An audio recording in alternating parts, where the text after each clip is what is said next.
School life শেষ হয়ে যাওয়া মানে স্কুলের বান্ধবীদের সাথে কন্ট্যাক্ট শেষ হয়ে যায়। কথাটা কি সত্যি? তোমরা কমেন্টে জানিও। কিন্তু আমার ক্ষেত্রে কিছু কিছু সত্য হয়েছে, কিছু কিছু সত্য হয়নি। কেন কি আমার গুটি কয়েক বান্ধবী ছিল যাদের সাথে আমার এখনও কন্ট্যাক্ট আছে, আর এক দুজনের বিয়ে হয়ে গেছে। তো এইটা আমার স্কুলের বান্ধবী, যার শ্বশুর বাড়িতে কিছু অকেশনের জন্য আমাদের ইনভিটেশন, সেজন্য আর কি যাওয়া। আর এই যে জিজু আমাদের জন্য এত সুবন্দোবস্ত করে নিয়ে যাচ্ছে, শালি বলে কথা, এইটুকু তো আমাদের পাওনা। তো যাই হোক, আজকে আমরা চন্দনকিয়ারি যাচ্ছিলাম। চন্দনকিয়ারির একটা গ্রাম, পুরুলিয়া থেকে সামান্য দূরত্বে। তো সেখান থেকে কারা কারা ব্লগ দেখছো আমার কমেন্টে জানিও। আর এই যে জিজু আমাদের সেই চন্দনকিয়ারি মোড়ে নামিয়ে নাস্তা করিয়ে দিল, সিঙ্গারা চাট, আর তারপর গিয়ে এখান থেকে সামান্য দূরত্বে যাব।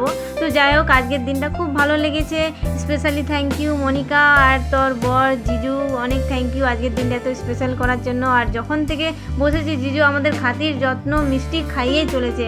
তো যাই হোক, অনেকদিন পর দেখা হলে যা হয় আর কি, এই যে বান্ধবীর প্রতি এক্সট্রা ভালোবাসা। তো যাই হোক, এখানে পৌঁছে গেছি, কী করলাম না করলাম সেটা নেক্সট ব্লগ সাবস্ক্রাইব করো, ফলো করো। Bye bye.